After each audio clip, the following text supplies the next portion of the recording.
Haha, no. Welcome back to Tourist Paradise, guys. Beautiful ladies and gentlemen. Meshach Samson, Tourist Paradise here. And we are in a place called Gatundu. This is Kiambu County in central Kenya. Croton Ridge Gardens. People here build very beautiful houses. This is a rich neighborhood. And you know why? Because our first president, the first Kenyan president, Mzee Jomo Kenyatta, was from this village. Our fourth president, who happens to be the son of Jomo Kenyatta, that is Uhuru Kenyatta, happens to be from this village. So now here, this is a high-end village. Yeah, some high-end village. And today I don't want us to have a lot of discussions. I just want us to have fun. This Vogue 300, the project for this bike, the testing, the review, and everything is almost over. I have done all the videos I needed to do with this bike. So now from here is just a few days of having fun. Then I return the bike to the showroom, and then we can find a new owner for it.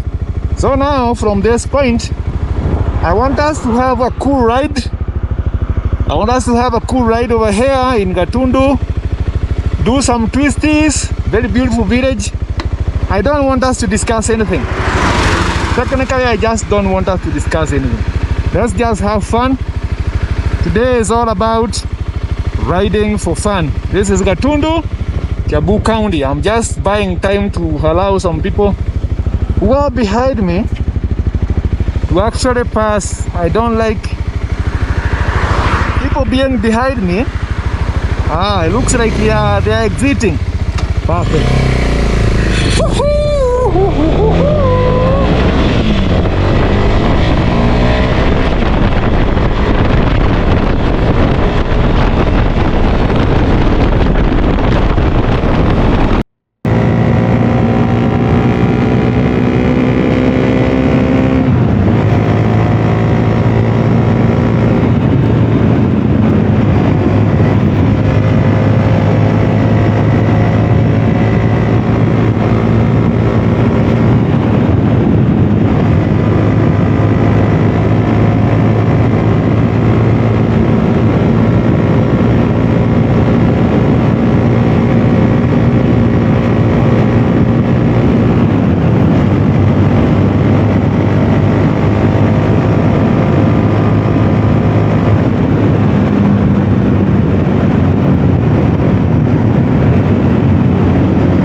That was smooth. That was very smooth. Very, very smooth. Thai Circle Society Limited, Gatundu branch. Yep, this is the town called Gatundu. Gatundu branch. Yeah, that motorcycle is very beautiful. And it lands beautifully. Very, very beautiful. Lands very, very beautiful. As the driver was trying to harass me, KCH, that Toyota Voge, I believe so. With Voge or no, as the driver was trying to harass me somewhere. You know, sometimes I don't understand. You can clearly see from your driver's seat that there is a vehicle trying to join the road. Whoever is in front of you have already seen that vehicle trying to join the road, and they are slowing down. But you, because of the how much hurry you have in your head, you're trying to push everybody off the road because you don't have time for those shenanigans. That is how people end up in accidents that are not even explainable. Some nonsense. Yeah, that's how people end up in some nonsense that you cannot even explain. Because the person in front of you have already seen something that is a concern, but for you, you haven't, or you don't even care whether they have seen it or not. So it's not a good way to drive. That's the reason why Kenya is losing around 5,000 people every year to very unnecessary road accidents. 5,000 people have to lose their lives every year in Kenya. And those are the numbers that get reported. A lot of them are not reported. So we could be 8 to 10,000 people every year. Anyway, forget it. That's the motorcycle we've been playing around with for a month or so now. The Vogue DS300. This is something that deserves all the love possible. Well, this motorcycle lands beautifully. Very, very beautiful. Very beautiful. Very, very beautiful. See you around to Who's Paradise. This is Meshach. I'm in the villages of Gatundu in central Kenya. Let's see how much we can do from here. See you around.